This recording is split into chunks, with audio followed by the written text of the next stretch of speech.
The news on. All right, we move straight to the front pages of the dailies this morning, and I'm starting with Vanguard.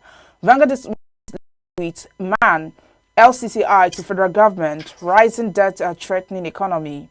MTF 2023 to 2025 will be missed, says LCCI. Manufacturing job losses imminent. That's coming from man.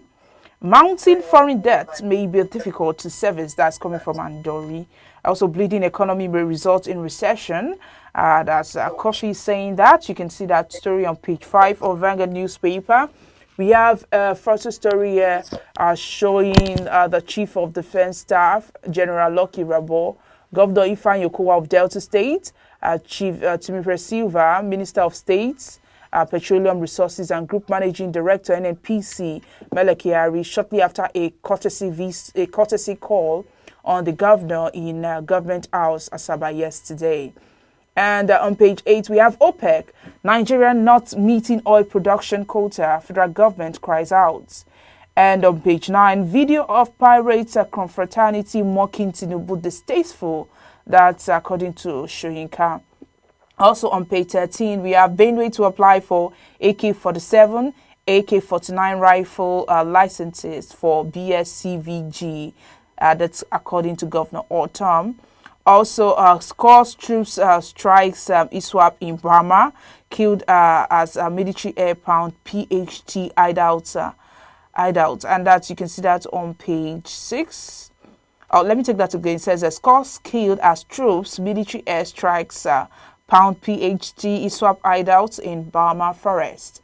On page 11, we have Ohanaeze knock Buhari over comment on Imo killings. Singer kills released in Tanzania. See that on page 6. Stories above. We have United Kingdom Museum to return 72 looted Benin artifacts. Federal government releases Darie Nyame from Kuje prison, and WAEC withholds 365,564 results. I'm fully in charge of rivers, Wike tells adversaries, and you can see that on page 12. And lastly, on the front page of Vanguard newspaper, we have oil blocks. Buhari okays a surplus acquisition of $1.283 billion mobile assets. You can see that on page 19. Away from that, we move to the Punch. The Punch this morning is leading with peace talks suffer. Wike descends on Atiku's men. You cannot go to Abuja and hold meetings against me, Wike tells PDP chieftains. Rivers governor uncomfortable with my closeness to Atiku. That's coming from Senator Maheba. Also, we'll use our votes against those who doesn't matter, says Wike. And you can see that on page 2 of the Punch newspaper. Here we have 3 photo stories with the rider that says Shiite security agents clash in Kaduna, 6 killed. You can see that on page 9. On pages 4 and 5, Lagos Ibadan traffic.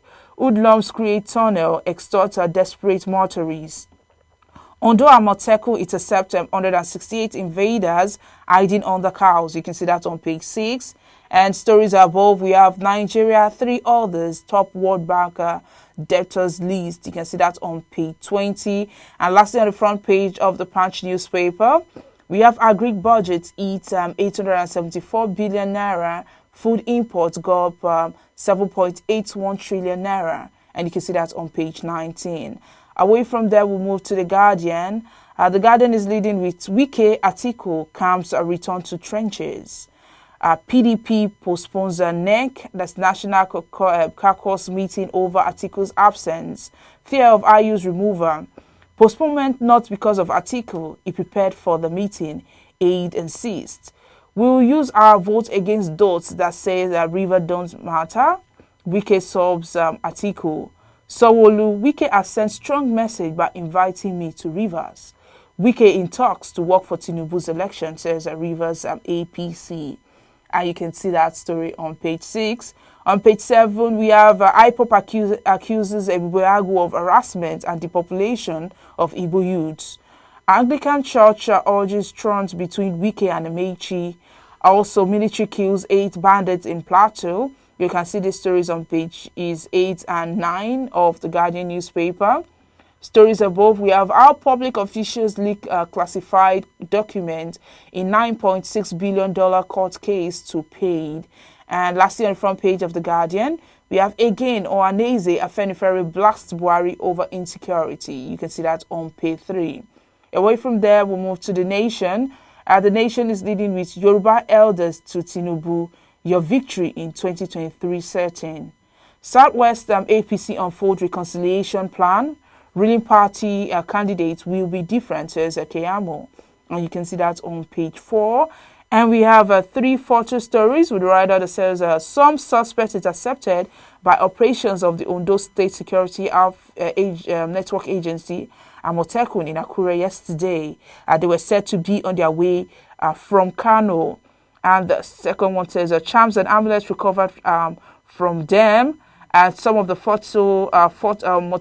motorcycles impounded, and one of their trucks. You can see that on the front page of The Nation. And on page 25, we have PDP postpones NEC caucus meeting as Atiku Wike rift deepens. Loses 400,000 barrels of crude oil daily to theft, says Siva, and you can see that on page 4. And Dari Enyame, others regain freedom. Also, we have Soyinka slams pirate confraternity for mocking politicians. How to cushion Nigeria's rising debt portfolio by LCCI.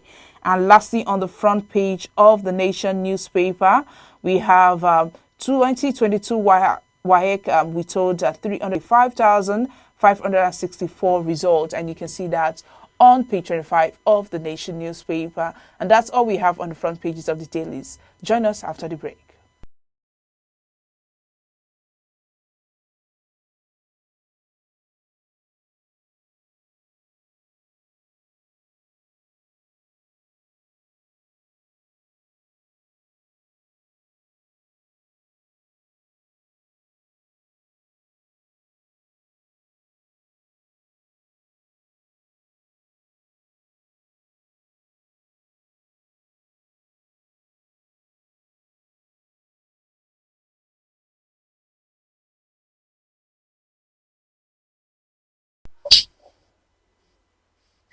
All right, welcome back. If you're just joining us, this is Today in the News. I'm Damlola Ogunshaki. And joining me to analyze the front pages of dailies this morning is Mr. Dayo Akintobi. He's the publisher of Ilupeju Today, Lekki Today, and Ikeja GRA Today. Good morning, Mr. Dayo. Good morning, Damlola. Good morning to all our viewers. Good morning, Nigeria. Yeah, thank you for joining us. All right, the front page this morning is leading with the story of, Nigeria's economy, as, of course, the Lagos Chamber of Commerce and Industry, LCCI, also the Manufacturers Association of Nigeria, MAN, and the economic analysts, they've warned the federal government, over the rising debt profile and the, deteriorating state of the economy, saying they were problematic to economic development. What do you think about this? Ordinarily, there's no real big issue with borrowing to finance development. Most countries have to do that because, by and large, if you wait until you have the money in hand to begin to build bridges and build roads and hospitals and schools, your rate of development will be too slow. So you look at your revenue, you project your revenue down the road several years, and you borrow against that. That's standard development and finance. That's sound. All of a sudden, your debt is rising higher than your revenue. And Nigeria is in a double whammy at this point in time. We've borrowed a lot of money to finance infrastructure when our revenue is dwindling. All the amount of money they're paying for subsidy, for the fuel subsidy, electricity subsidy, all other kinds of subsidies, that amount continues to escalate and is a big drain on government ability to have retained earnings with which to pay or service the debt. Then second, our sources of revenue, of income, things like oil, for example. Oil theft is becoming a very big problem. There's also restiveness in the Niger Delta. There's insecurity to where production quota, which I think you'll probably talk about that later on in the show, is down by maybe about 500,000 barrels a day that we're not able to produce due to various problems in the Niger Delta. It reduces the amount of income available to service the debt. So like I said, under normal circumstances, borrowing is not a big deal, but you have to be able to service that debt comfortably from your retained earnings. So what the LCCI is saying is looking at how much we owe and looking at how much revenue is coming in, we barely have enough to service the debt and have enough left over to meet our needs. By the time we pay subsidy, pay the interest payments on the debt, there's not enough left for running the government, for social welfare programs for the people, for funding education, funding health. There's not enough money left. So they're saying two things they're recommending. Number one, you have to find cheaper sources of funds. Typically, where the country is borrowing from now, like, for example, Euro bonds is a big one of where we borrow money from. The interest rates are astronomical. So you look at you're borrowing trillions and you're paying double-digit interest. The servicing of that debt becomes cumbersome. That's why this administration has been looking more at sukuk type financing, which is an interest-free loan, which doesn't generate interest per se, but there's an ownership in the asset that was borrowed, that money was borrowed to finance on such a time as you've paid off the debt. So you can use sukuk, for example, to build a toll road, and during the time that the loans are standing, they'll be sharing the toll with you, that kind of thing. So it's a cheaper loan, which is what LCCI is saying. Is two things we need to do: seek cheaper source of funds to borrow, as opposed to Euro bonds and all these other conventional type of financial instruments that are very, very expensive. Then the second thing is you need to find ways to increase income, that the income is dwindling. So either you remove the subsidy, which of course has a political coloration, a political issue to removing the subsidy. If you can't remove the subsidy, then you got to find more creative ways, bring more people into the tax net, develop agriculture more, put higher tariffs on imported goods. There are various things government can do, but what LCCI is basically saying is it's unsustainable the way we are doing it now. It's unsustainable. So we have to find a solution. If you cannot reduce your debt, then you have to increase your revenue. But if you keep it the way it is now, we shall suffer financial collapse, because at this point in time, the debt profile is almost equal to the money that's coming in, and there's nothing left over to spend, which spells calamity, of course. But do you think the subsidy should be removed now, forgetting the political aspect of it? Because right now, like the LCCI is saying, the economy is suffering and the debt profile is increasing. Well, that's a political hot potato, this issue of subsidy. But truth be told, it's not sustainable, and eventually it has to go. Whether it can go now, especially in this political season, or whether it will go sooner or later, the subsidy will go. The problem with the subsidy is that Nigerians believe that that is the only benefit, that's the only dividend of democracy that we are enjoying. So by the time you remove that, there's nothing left for us, and it's just the people in the corridors of power who are enjoying the largesse from the country's resources. So it's a political hot potato, and I don't envy whichever government is going to have to address that headlong. If you remember, this government, when it came in, it swore fire and brimstone that it would remove the subsidy. Then it got in power and discovered it wasn't that easy to remove. So this government has continued to try to say we are deregulating. At one point they said free market for petrol. At another point they said they are still subsidizing. So it's a political hot potato. You can't put aside the political element of the subsidy. But truth be told, if we're looking at this strictly from an economic standpoint, it's not sustainable and it should go. But before it does go, what are the cushioning measures you are putting in for people? Are you making transportation cheaper and government subsidized? Are you making more buses available? Are you building better roads? What are you doing to cushion the effect of removing the subsidy from the pockets of the average Nigerian? Those are the things to look at. I don't think you can separate the political ramifications of removing the subsidy from the economic reality of having to do it. You said earlier, you mentioned that one of the solutions might be bringing more people into the talking about getting tax paid. You said you're bringing more people into the tax net, but it seems people are losing more jobs as this is affecting manufacturers. The economy is affecting the manufacturers. So how do you think they can help? Because people are losing jobs daily. Yes, people are losing jobs daily. That's true. But even those who are not losing jobs, they are not taxed. You know that most of Nigeria's economy is an informal economy, and as a result, people are not officially documented, which makes it difficult to try and tax them. So, granted, people in the manufacturing sector are losing jobs. But how about our market women our Okada riders, our artisans, all those people who are in the informal economy, they are not being taxed, and they still enjoy public services. They send their children to public schools. They go to public hospitals. They use public roads. So they're not meeting their fair share of being a part of the economy. They're basically benefiting, but they're not contributing. So those who are benefiting from social services should also be participating in funding those social services. So taxation is not only for the formal economy. It's not just people working in the banks, people working in the factories, people working in the industry. So yeah, while we're having job losses for some people, there are other people who are still earning a living. And my understanding is that taxation is not that onerous. For every 10,000 naira you earn, government says give us 500 naira. It's not that burdensome.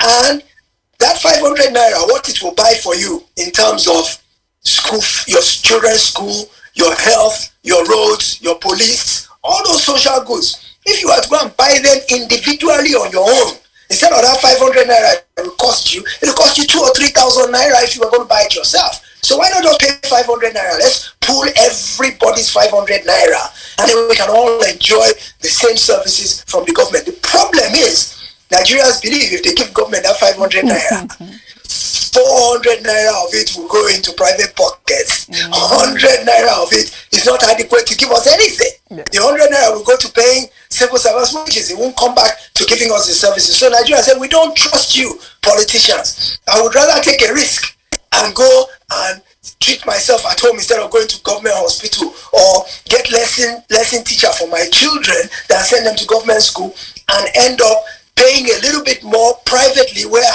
have confidence that my money will be spent properly and that it will give me the desired result, than to trust you with my 500 naira when you've proven to be untrustworthy since 1960. I can't trust you. So that's the problem. The cost of FX in the parallel market is as high as 720 naira per dollar. And, there are fears that the economy might go into recession, despite the fact that the GDP of the country has actually increased. The problem is that we're not producing anything locally, and the problem of FX is a problem of supply and demand. As long as everything that we consume in Nigeria is imported, we need foreign exchange to buy those things. As long as we need foreign exchange to buy those things, that is a demand issue. We have large demand for foreign exchange to meet our importation quotas, but what we are exporting does not give us the kind of foreign exchange that will meet up to the things that we want to import. So there's an imbalance. Where do we get the dollars to shore up that imbalance? That is the parallel market. So that parallel market works on supply and demand. The higher the demand, the lower the supply, the higher the price. So if we can begin to produce things locally, we can refine our petrol locally, so we don't have to keep paying foreign exchange to refine our own, to pay for refined petrol. If we can assemble cars locally instead of importing cars from abroad, if we can have our own Nigerian airline that we pay naira to instead of the foreign airlines that want forex to, well, we pay them in naira, but they have to repatriate their money to their countries in foreign exchange, which calls for a demand for foreign exchange. So that issue of the exchange rate really is within our own purview to adjust. If we can curb our appetite for imported goods, but to curb our appetite for imported goods, we have to have local goods that are competitive, that are of decent enough quality that Nigerians are satisfied to use those things, which is not the case. So it's a catch-22. Which comes first, the cart or the horse? Do you produce good quality local goods for Nigerians to now be willing to patronize, or do you now begin to say, okay, well, let's buy the foreign goods and suffer the foreign exchange high rates? So this is the issue. But yeah, for as long as foreign exchange continues to be expensive, there'll be an economic crunch. There's no way around it. What you just said just reminded me of the time where our own local produced cars are actually given to the ministers and senators, and they refuse it. So how are the ordinary Nigerians to believe in Nigerians' products? Well, you have to lead by example, and you have to you don't just talk the talk, you have to walk the talk, you know. So if our ministers are rejecting made in Nigeria cars and saying they are of poor quality, how do they not expect that the average Nigerian will do the same? But it concerns all of us, and at the end of the day, we all have to tighten our belts and pinch our pockets to be able to make this thing work. So let government encourage local entrepreneurship. And I mean, many of our people travel abroad and see the quality of things and the way things run efficiently. It's not that difficult to replicate. Even if you look in Nigeria, we have some companies, both international and local, who are run very well, and their quality of their service, the quality of their products. There's a guy in somewhere in Ogun State who is building armored personnel carriers and bulletproof vehicles, and his stuff is being demanded for in different African countries and internationally because his stuff is high quality. If he can do that in Ogun State somewhere, why is it that difficult for all the rest of us to not be able to have efficient processes in our businesses that will bring high quality goods and excellent customer service? It's not rocket science. It can be done. All right. The Minister of State for Petroleum yesterday said it was not OPEC was not meeting its production quota due to oil thefts. What do you think about this? I think what you mean is that Nigeria is not meeting its OPEC quota. See, OPEC has a quota for each country so that they can keep the price of oil stable. So they say each country, this country, you should produce so many million barrels per day. You should produce so many million barrels per day. They don't want oil flooding the market. So if it was open season and anybody could produce any amount they want, because remember, that oil that's in the ground is there. As long as you have the drilling equipment, you can pull up as much of it per minute as you want to, as your equipment can accommodate. But if everybody is just pumping and flooding the market, the price of oil will crash because there's oversupply. So OPEC tries to limit that by saying, okay, you Nigeria produce 2 million barrels a day. You Venezuela produce 1.5 million barrels a day. They have a formula by which they determine how much each country produces, but the purpose is to keep the prices of oil stable and to keep them reasonably profitable so that the market is not flooded. So the problem now is Nigeria has a quota. Being a member of OPEC, it has a daily quota that it is permitted to produce and sell. Now, that daily quota is important because it's part of what our federal government uses to predict how much revenue it will get for a year. So if we are told we have the rights or the license to produce 2 million barrels a day, and there are 365 days in a year, we know that will give us somewhere in the range of 1.6 billion barrels in a year, times, they now predict what is the price of oil going to be for the next year. Is it $100 a barrel? So you take that 1.6 billion that we will pump in a year, and you times it by $100, and that's how much you believe you will earn from oil in the coming year. Of course, that's subject to various vagaries of the marketplace and international economics and things like that. So when a country now has a license to pump so many barrels per day, and you are not pumping up to that, basically what you've done is you've cut your revenue. By your own hand, you've reduced how much you can earn. And so what the Minister of State was saying is that there are some issues going on right now in the Niger Delta that is not enabling Nigeria to pump how much it is permitted to pump per day, which is reducing our revenue. What are those issues? Insecurity, restiveness in the Niger Delta, maintenance of some of the oil rigs, oil theft is a big one, pipeline vandalism and oil theft. The insecurity issue has made oil theft and pipeline vandalism a very big cash cow in the Niger Delta. So a lot of militants and a lot of other Niger Delta residents are taking advantage of that, and they are stealing the oil. So stealing that oil is reducing how much we are able to pump per day, because it is oil that's coming out of the ground and going through the pipelines, either to the vessels that are going. That is the oil that is being stolen. So it is reducing our daily amount of oil that we can send out for refining.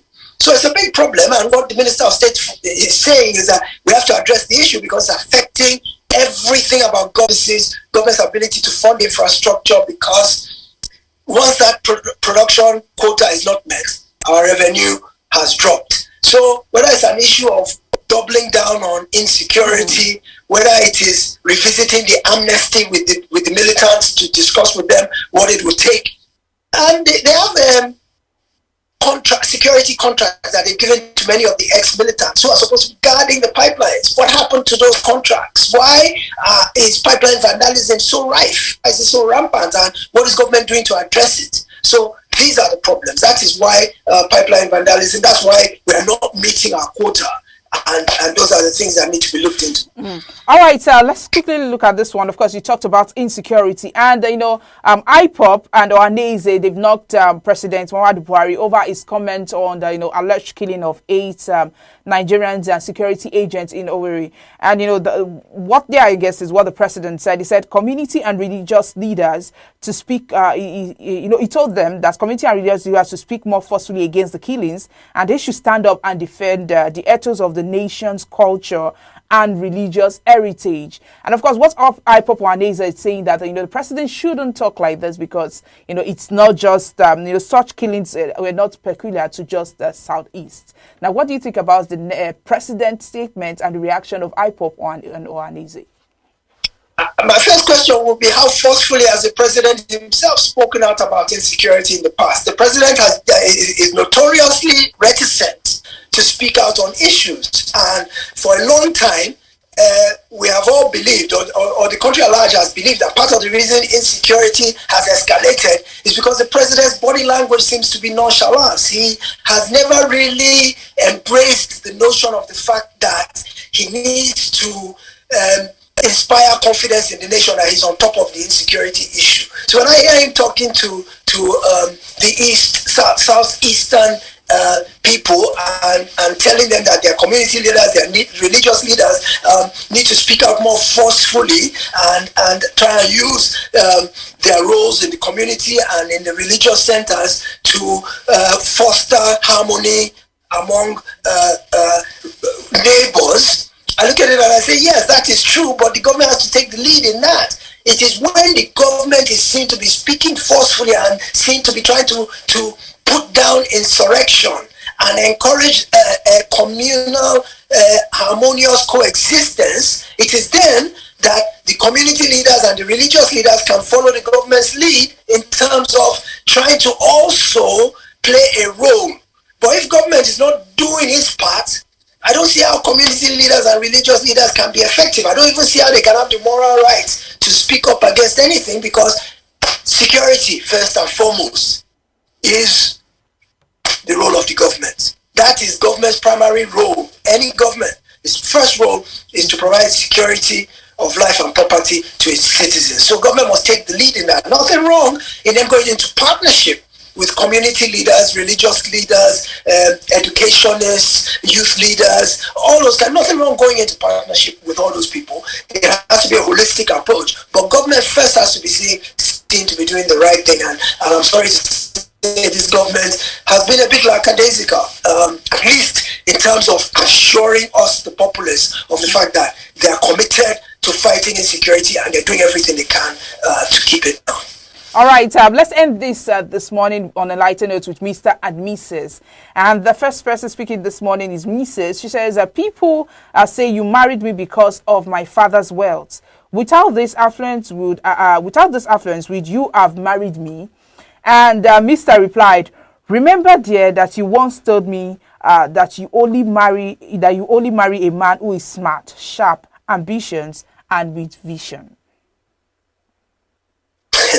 Well, I won't call Mr. a gold digger, but I won't call him a gold digger, but yeah, I mean, what do you exchange wealth for? Smartness? Which do you want? Mrs. wanted a smart man, Mr. is smart, Mr. wanted a soft landing, Mrs. has money. So it's a marriage made in heaven. More power to them.